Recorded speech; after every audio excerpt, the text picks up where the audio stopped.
It is easy to see the Iran war as just another geopolitical crisis and AI as simply a technological wave, but these two are not separate, and thinking of them that way misses what's really happening. They are colliding systems, and together they are reshaping how human society organizes itself by 2030. What we are witnessing is a shift in the operating logic of the world. Let me show you how. Number one, cheap energy is dead, and intelligence now comes at a cost. For decades, cheap and stable energy quietly fueled global growth. That era is over. War has exposed how fragile energy routes, supply chains, and infrastructure really are, and AI is driving unprecedented demand for compute, which depends on energy. The result is a new reality. Energy is no longer just an economic input, it has become the limiting factor of intelligence itself. The countries and systems that control energy won't just power industries, they will power thinking at scale. Number two, information can be cut off and reality can be rewritten. We used to think connectivity was permanent, at least I used to. Now we know it can be switched off. But AI changes the game. Information doesn't just disappear, it can be replaced or rewritten. Iran has been largely offline for almost a month, and meanwhile, AI generated narratives and videos are flooding the internet. This is the new reality, and governments around the world are taking note. Number three, economies are no longer resilient, they are fast and fragile. Unless you've been living under a rock, you know global economies were already fragile. Adding war and AI adds volatility and speed. Decisions that used to take weeks now happen in milliseconds. And while automated systems optimize, they can also amplify mistakes. A small error can trigger a domino that leads to systemic collapse. As we replace slow human-based systems with fast, tightly linked systems that break harder and faster, fragility becomes the new normal, and every shock ripples instantly across the entire system.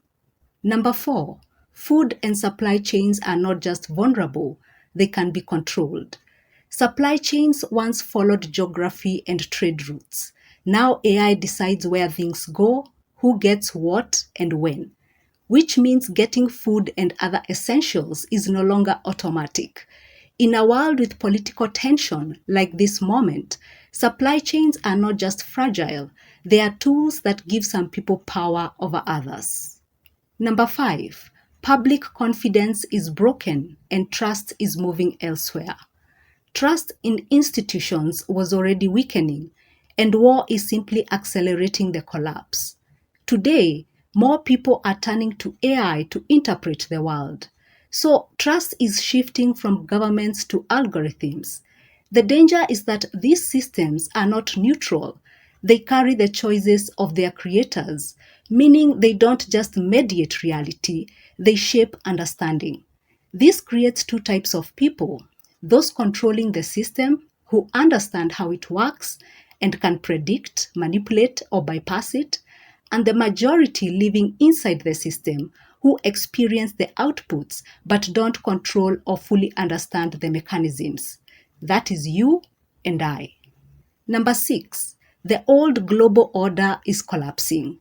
The old world ran on rules, treaties, and agreements between countries, but that's breaking down. Now, it's not just countries competing, it's entire systems. AI networks, data grids, and energy-powered computer networks all run by their own rules, doing things in ways governments can't fully control. That means the world isn't just quote-unquote many countries anymore. It's a multi-system world where power depends on who controls the smartest systems. The old world of borders and stability is going. We now live in a continuous loop of crisis and adaptation, where real power lies in who controls intelligence and systems. People define themselves by the platforms and networks they trust, not the countries they were born in. By 2030, this will be the reality. War and AI will create a completely new operating system for civilization. Whoever controls energy controls both industry and cognition. Energy will no longer be just an economic lever, it will be the spine of global intelligence and power. And leaders like Mr. Trump understand exactly what I'm talking about.